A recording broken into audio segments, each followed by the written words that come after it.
Is this theft? Wait a minute, those kids are like family to me, and yet they're treating them like objects. Charlie, usually so cheerful and lively, showing anger for the first time, his face turning bright red with fury. Wondering if I had said something offensive, I calmly explained, "I understand how you feel, Charlie. Dogs are an important part of the family, right? But there are limitations to what we can do. We'll lodge your report for now." That's not what I'm trying to say. Man, sometimes you just don't get how people feel. I was at a loss for words, not knowing the right way to respond. What went wrong? As a police officer, I started losing confidence in myself. My name is Logan Reed. I'm a police officer. After graduating from high school, I was accepted to the police academy to become a candidate and to receive basic law enforcement training. In my state of residency, recruits reside at the academy from Monday through Friday and for 26 weeks, during which time they are required to undergo a military-style inspection every day. While at the academy, you will be expected to maintain a high level of military discipline. Ethics, teamwork, and accountability are the hallmarks of this intensive program. The academy will be one of the toughest times you will ever endure. Even for someone like me, confident in my physical strength, I remember how tough the daily running exercises were. After graduation from the academy, you will report to one of the 23 state police barracks. Your authority will be statewide and far beyond that of local and county police officers. My aspiration was to join the SWAT team, a team under the state police. While some might imagine it as a separate organization like the military, the SWAT team is actually part of local police departments, responsible for handling various critical incidents, including hostage barricades, high-risk warrant services, dignitary protection, WMD/CBRNE incidents, waterborne operations, and terrorism-related incidents. The team also regularly assists allied police departments with resolving critical incidents. This collective approach provides the state police with a team of highly trained troopers to respond to high-risk incidents beyond the capability and knowledge of other troopers. As police officers, SWAT members are empowered to apprehend individuals who engage in dangerous behavior or violate the law, particularly in the context of demonstrations. Inspired by TV dramas, I had longed to become a SWAT team member since deciding to join the police. Of course, I also had some interest in other specialized units such as criminal investigations and motorcycle unit. However, there was a reason why I aspired to be a SWAT member. Members are tasked with operating in high-risk situations and employing advanced tactics, requiring specialized training and exceptional teamwork. To qualify for selection, candidates must pass rigorous tests and training, which is no easy feat. Nevertheless, I harbored a steadfast desire to become a police officer, capable of safeguarding citizens from harm. Ever since I was a little boy, I often expressed my dream of becoming a police officer. There was someone who would gently pat my head and encourage me, saying, "You can do it." That person was my brother, Ethan. "Don't worry, you're my brother. Logan, you're definitely going to be a fine police officer, prioritizing the safety of citizens. That would make your big bro so happy," Ethan would say. His rough and large hand would ruffle my fine hair. It's true I had a strong fascination with the SWAT team, but the original reason I wanted to become a police officer was because of my brother. With an 18-year age gap between us, we might look more like father and son to outsiders. In fact, with our busy parents, Ethan often attended nursery school events for me. To me, my brother was my greatest pride. It's not unusual for young kids, especially boys, to find fire trucks and police vehicles cool, often asking their parents for picture books or toys. I was no exception, and neither were my friends. Therefore, having a brother who was a police officer and a father who was a firefighter was my greatest pride. Although that wasn't the only reason. As a child, I often asked my brother, "Big bro, I want to ride in a police car." "All right, let's go then." I remember the day when police vehicles came to town for an event. I was so thrilled that I ran around everywhere, expressing my joy. Furthermore, as part of the elementary class lesson, I was tasked with researching occupations. And without hesitation, I chose to focus on the role of a police officer. While the other kids presented based on what they read in picture books or heard from their parents, I was different. After all, my brother was an active duty police officer. I remember well how enthusiastic I was about studying this topic, asking my brother questions and talking to his colleagues. When I was 7, a life-changing event occurred that solidified my determination. I resolved to become a police officer in the future, aspiring to be someone who helps many others. I wasn't particularly adept at studying, but despite that, my mother encouraged me to excel academically. Additionally, I learned martial arts from my brother and father. I even took mixed martial arts lessons, and by the time I took the police academy exam, I was quite confident in myself. With my family's support, I was able to take my first steps towards becoming a police officer. A fresh recruit just out of training will not qualify. Expect to work patrol for 3 to 5 years before being able to get into a specialized unit like this. However, since SWAT requires physical strength, the younger you are, the better your chances. I was determined to stand out and become a SWAT member. With this thought in mind, I diligently carried out my duties each day, hoping to earn a place on the SWAT team in the following years. Then, one day, a mother reported her child missing. I immediately joined my senior officer in the police car and began searching the area. And then, I remembered a certain past event. Ethan, when I was a young child, I once got lost during dusk. I found myself alone at the unfamiliar place. Initially, I was unconsciously following an interesting lizard, but soon found myself in the middle of nowhere. I was only 7 years old at that time, so I don't believe I had ventured too far from home. But a child's perspective is different from an adult's. Feeling scared in an unknown land, I couldn't move from there. Before I knew it, the lizard I was following had disappeared, and all I saw around me were houses I didn't recognize. After some thought, I finally took action. As the rain began to fall, I didn't want to get soaked, so I began searching for somewhere to take shelter.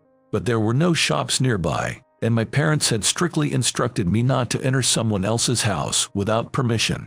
So, I kept running until I ended up at a certain chapel. The old gate was covered at the base with dull green moss, while the increasingly dark, reddish sky and the cawing of crows amplified the eerie atmosphere. I decided to seek shelter at the chapel door, but as the day turned to night, the temperature dropped rapidly, and I began to shiver from the cold. Somebody, help, big bro. Remembering my brother, who always protected me, I called his name repeatedly out of loneliness. But no one came to help. As my strength drained away, sleepiness crept over me, and my eyelids slowly began to close. I wondered if I would just wither away here, unnoticed by anyone. Even as a child, I had such thoughts. But then, faintly, I heard a man's voice, stirring my eardrums. My consciousness slowly awakened, and at the same time, I heard the sound of footsteps splashing through puddles. With the last of my strength, I slowly opened my eyes, and there was my brother, his face pale with worry. Ethan always had a nonchalant attitude, never showing weakness. Tears were absolutely out of the question for him. But there, in front of me, he had tears in his eyes, and he gently embraced me, as if carefully picking up a cracked vase. Thank goodness, thank goodness. Why are you here? Do you have any idea how worried I was? I shivered at my brother's intensity. He was someone who never referred to himself as I in front of me, and always seemed composed, no matter what. But on this day, he was different. Police officers have to be mindful of their appearance to earn the trust of citizens. This was Ethan's mantra, always conscious of his appearance. But the brother before me now was in a state I couldn't have imagined. His hair was disheveled, and his clothes were muddy and soaked, probably because he hadn't used an umbrella. His breathing was ragged, and his expression was far from the gentle brother I knew, more like a wrathful deity. It was then that I finally realized he was angry. Big bro, I'm sorry, I'm so sorry. Trembling, I finally managed to utter words of apology. I hated the thought of diminishing my brother's dignity because of me, and yet, I was a bad child. As I apologized repeatedly in my mind, my brother looked at me with his usual kind eyes and said, "Sorry, I went too far. I was worried about you, Logan. You didn't come home, and when I was searching, I found one of your shoes by the roadside." I was imagining the worst-case scenarios. Honestly, I couldn't stop shaking. Then, I realized that my brother's body was trembling more than mine. Thankfully, I was rescued by Ethan and taken to the hospital, though I was okay. After that, I got a serious scolding from our parents, but this incident solidified my desire to become a police officer. 15 years since then, I worked hard and fulfilled my dream. Hey, if you have the luxury to think about other things, pay more attention to your surroundings. Oh yes. Sorry. Snapped back to reality. Right, I'm currently searching for a missing child with my partner. As I refocused and regretted letting my mind wander, I noticed a young boy playing with a ball in a park. I found him. Jerry matches the description given by the mother. I'll check the surrounding area for safety. You secure the boy. Following my partner's instructions, I approached and spoke to the child. He looked at me with clear eyes. Are you a policeman, sir? Yes, that's right. Do you know where your mom is? Where's mommy?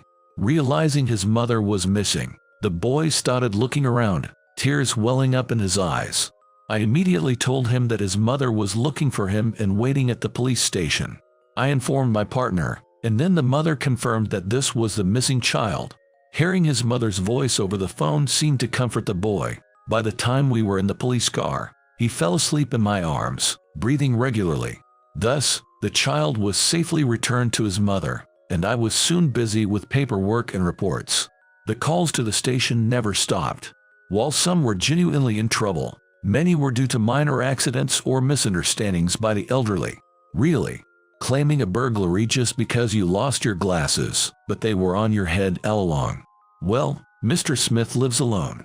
His call also serves as a check on his well-being. This is the 6th time this month. Huh? Senior said with a weary face, so all I could do was give a wry smile and reply, indeed. My days pass by quickly like this. I'm not yet a SWAT team member, but I'm starting to think that being a patrol officer isn't too bad. Of course, I still want to join the SWAT team, but I find a close interaction with the community in my current duty quite appealing. Besides, while my partner can be blunt and careless, our ideals align. His instructions are precise, and he's very reliable in a pinch. Perhaps in this comfortable environment, I gradually lost some of my sense of urgency and empathy, little realizing that this would lead to something significant. That day, I was on patrol with my partner. During our rounds, we received a radio call requesting backup. Such calls are common, so my partner simply acknowledged with a "got it" and stepped on the gas. Arriving at the scene with my senior officer, we found other officers already there, taking statements. The victim was a proprietor who breeds animals. He alleged that the theft had broken into his property on a day when the business was closed and some of his belongings were stolen. Additionally, today, as he discovered the damages and reported to the police, the suspected theft, who was wearing a hood and mask, returned and abducted his pet dogs. It was then that I unexpectedly reunited with an old friend, Charlie Williams. Cut it beat Charlie. Logan, you always talked about being a cop. You really made your dream come true, huh? I never expected that my childhood friend, whom I'd known since elementary and high school, would be the victim this time. Charlie always loved dogs, and now, as a dog breeder, that much was clear without question. However, it was unfortunate that he had fallen victim to such a crime. I wanted to identify the culprit and return his pet dogs as soon as possible. Focused on handling the situation, Charlie mentioned something else. Actually, it's not just my dog that was taken, but also dogs with breed certificates. I was supposed to train them for adoption. I think the thief was after money. Can't we report them as missing persons? I understood his desire to find his beloved family members. We often receive reports about lost pets, so it's natural for owners to express such sentiments. But legally, dogs are considered personal property, not missing persons. In this case, it's treated as a legal entry and property damage, and the abducted dogs are victims of theft. Is this theft? Wait a minute, those dogs are like family to me. Treating them like mere objects, that's just not right. Charlie, usually so cheerful and lively, now showed his anger, his face turning bright red. I must have said something upsetting, so I calmly explained. I understand how you feel, Charlie. Dogs are an important part of the family, right? But there are limitations to what we can do. We'll lodge your report for now. That's not what I'm trying to say. Man, sometimes you just don't get how people feel. Well, your realism is probably what makes you a good cop. I was at a loss for words, only managing to furrow my brow in confusion. Then, my partner, seeing this, stepped in and apologized to Charlie. I'm sorry for my partner's lack of tact. We'll take responsibility for searching and rescuing Coco and the other dogs. There might be aspects of the procedure you don't agree with, but please cooperate with us to ensure their quick rescue. Okay, Charlie responded, clearly not fully convinced, but understanding that nothing could be done without completing the paperwork. Back at the police car, I got a scolding from my partner. Your approach was inappropriate. While what you said may have been technically correct, pet owners like Mr. Williams view Coco and the other dogs as beloved family members. Merely stating facts doesn't consider the emotional attachment involved. His words made me realize my mistake. I had been solely focused on completing the task at hand, without considering Charlie's emotional impact. I'm sorry, you're right. Yeah, next time, understand the other person's perspective before acting. After such conversations, the atmosphere in the car was enveloped in an unusual silence. Some time later, we got a report that the perpetrator had turned herself in. It seems to be a woman Charlie knew, my partner explained. I recognized her too. In our first year of high school, Charlie dated a girl who was a senior. It turned out she was the culprit. Her motive was to trouble Charlie. Initially, they got along well, but she neglected her studies for Charlie, leading him to break up with her out of concern. Unfortunately, she failed to get into her first choice of college, so she opted to get a job, and they lost touch. The exact reason for her harassment now was unclear, but according to my partner, since a crime had been committed, she would be prosecuted, as Charlie was informed. Her statement indicated that she had planned to maintain her normal daily activities to cover up her crime and observe Charlie's reaction, not expecting him to report her to the police. I just wanted to tell Charlie that I still cared. I never imagined it would be a crime, she said. Basically, it was a test of love. She assumed Charlie would apologize and they would reconcile. It was a crime born out of such a delusion. Of course, for Charlie, reporting to the police was the only option. Scared that things had escalated too much, she turned herself in. Although we wouldn't be handling the future procedures, I couldn't stop worrying about Charlie. This concern even started affecting my work. I made typos I usually wouldn't, got lost during patrols. Seeing me like this, my partner sighed deeply and said, "Listen, I can't be lenient. If a critical incident happens, I have to prioritize the situation. Understand? Stop sighing. Is this about the mishap with Charlie? If he's your friend, just call and sort it out." So, I decided to call Charlie. We hadn't really spoken since he started working after high school. I didn't want our friendship to end over this. Not just for work, but because he was an important childhood friend. I dialed, my hand trembling. After a few rings, Charlie answered. I apologized. I'm really sorry for making you feel bad due to my inappropriate actions. My partner reprimanded me too. I was completely wrong. I'm sorry for hurting you. After a few seconds, Charlie replied, "No, you did nothing wrong." I panicked and said those things. "You were trying to help Coco and the others, right? And I was just thinking about myself. So, stop apologizing." Though it was just a call, I could sense Charlie was smiling. That finally eased my heart. We reconciled. Hanging up and about to return, my partner yelled at me. We had to rush to a scene. Apparently, there was a small fire at a nearby eatery. The fire wasn't widespread and was now extinguished, but a key suspect had fled. Then the radio crackled again. A report of a fire at a shopping mall just 5 minutes away by car. Man, what's going on today? It's the dry season. Fire prevention posters are everywhere. Surely it's not the same culprit in a row. That would be a disaster.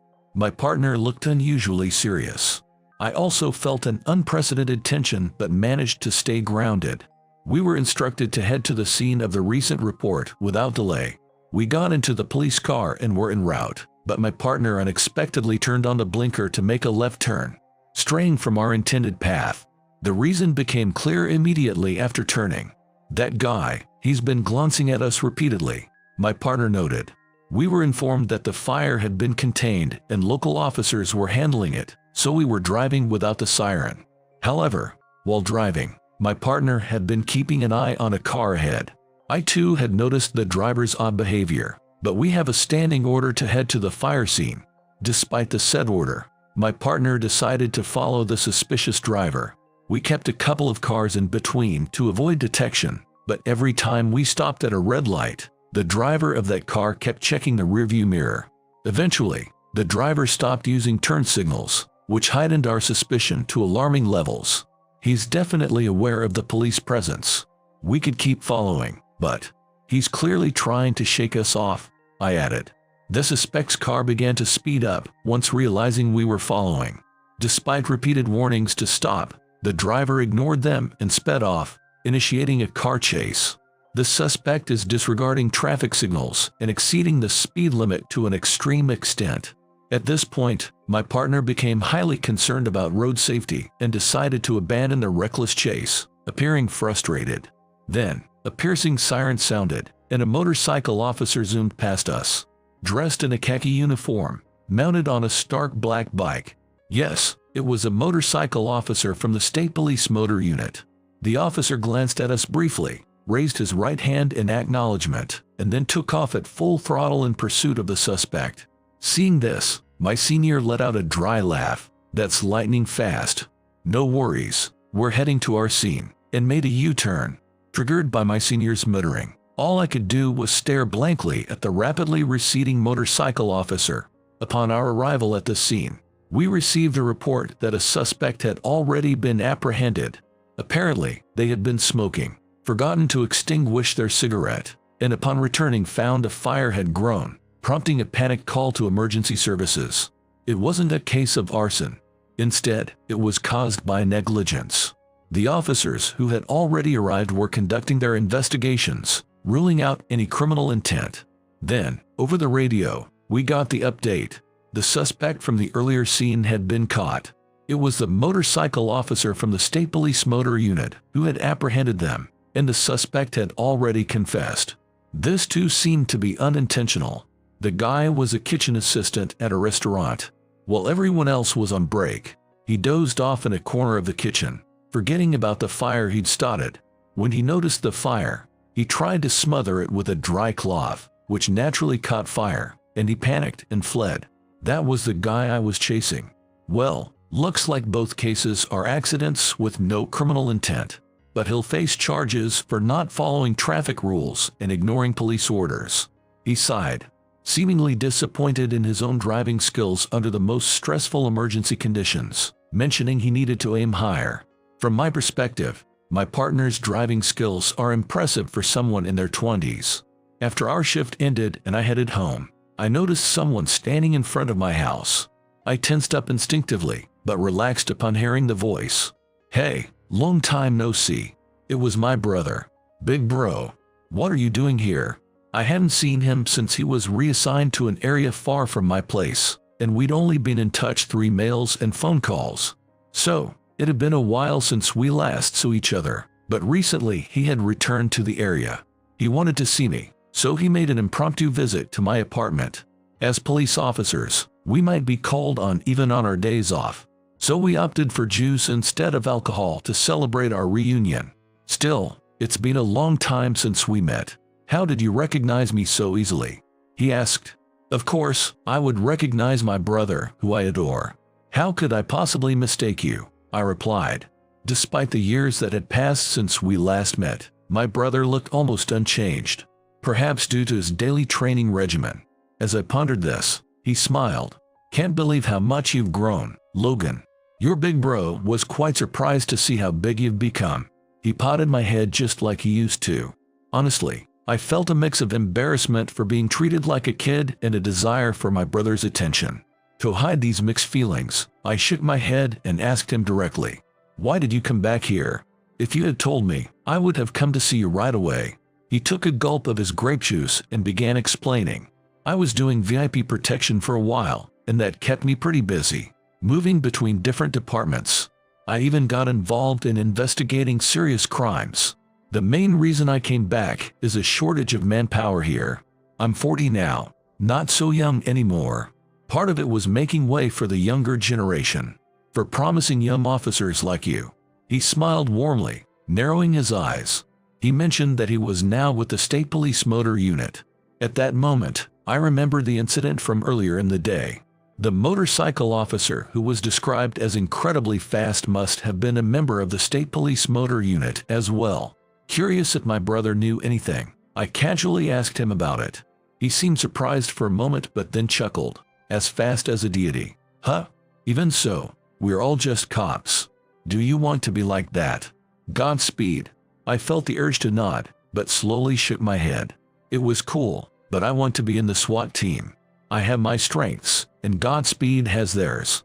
They're not comparable. Not that I could compare myself to them anyway. I said this somewhat self-deprecatingly, and my brother smiled sadly for a moment. Then, life returned to its usual routine.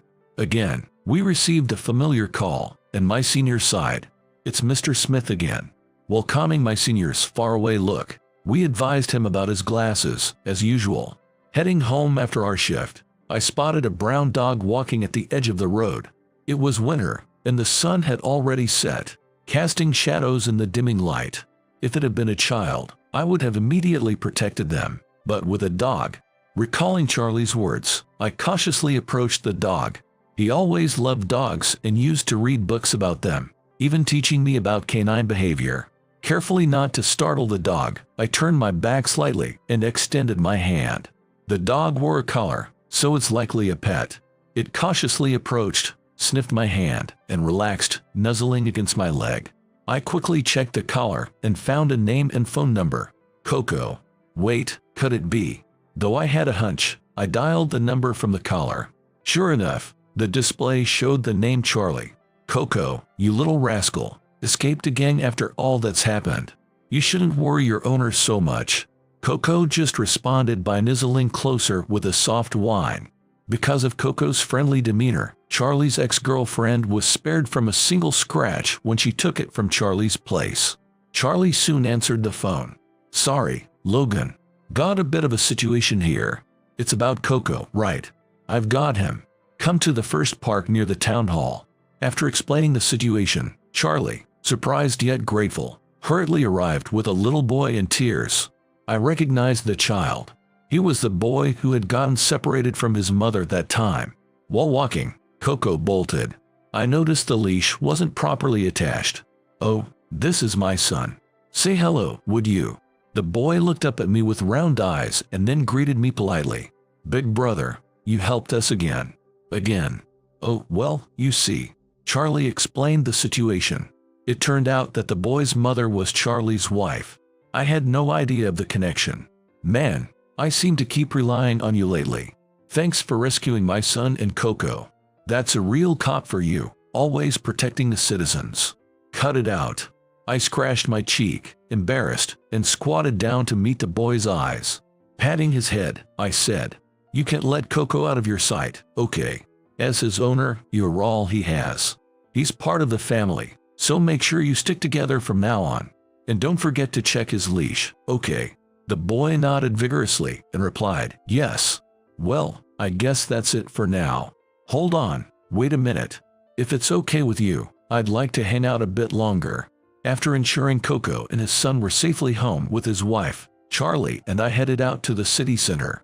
Knowing I didn't drink, Charlie considerately ordered non-alcoholic cocktails for both of us. After a brief silence, Charlie slowly shared his thoughts. I'm thinking of becoming a cop.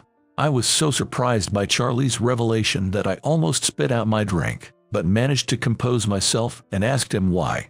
It turns out that after his ex-girlfriend's obsession had caused him harm, Charlie had been harshly self-critical for being unable to do anything at the time. He still felt bad about snapping at me, even though what I had said was all true. No, it's partly my fault too. I'd become too complacent with my environment, losing touch with the concerns of citizens. I was soaking in lukewarm water, so to speak. Let's just call it even and forget it, okay? As I said this, Charlie's eyes moistened. Then, a large man sat down beside us. Reflexively, I turned to see my smiling brother, Ethan. "Long time no see, Charlie," he said, patting Charlie's head like in the old days. Charlie chuckled, a bit ticklish yet visibly happy, and replied with a smile, "Ethan, long time no see."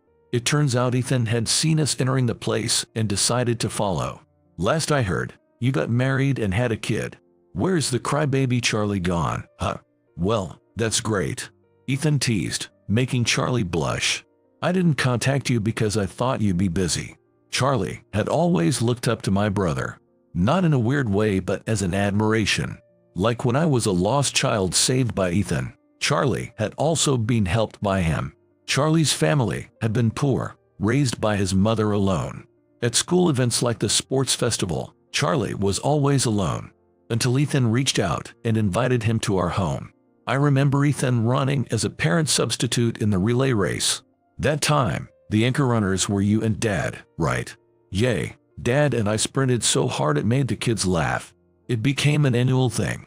While we were sharing these memories, Charlie took a deep breath and said, "I saw you the other day, Ethan, on a motorcycle, guiding the criminal into a dead end while choosing routes with fewer cars and pedestrians." Ethan and I were both surprised by this revelation, though probably for different reasons. "Wait, where did you hear that?" "Well, my father-in-law is a high-ranking police officer." I see." Ethan laughed, ruffling Charlie's hair again. I was amazed to learn that Ethan, the Godspeed, had been my brother all along. He intended to keep it a secret, but now that it was out, he admitted to consistently being among the top 3 in the state motorcycle officer competition. "So, why are you here in a local unit if you're that good?" "Didn't I tell you? I want to be a guide for the younger officers, not a stumbling block for them. That's all," Ethan replied, sipping his drink. Charlie looked at Ethan with admiration. Then, he spoke slowly. "I've always admired you and Logan. My wife and I have already discussed it, and I've made up my mind. One day, I'll be a great cop, standing shoulder to shoulder with you both." Ethan put his hand on Charlie's shoulder, and we all clinked our glasses together, smiling. Charlie and I eventually became partners in the SWAT team, but that's a story for a few years down the line.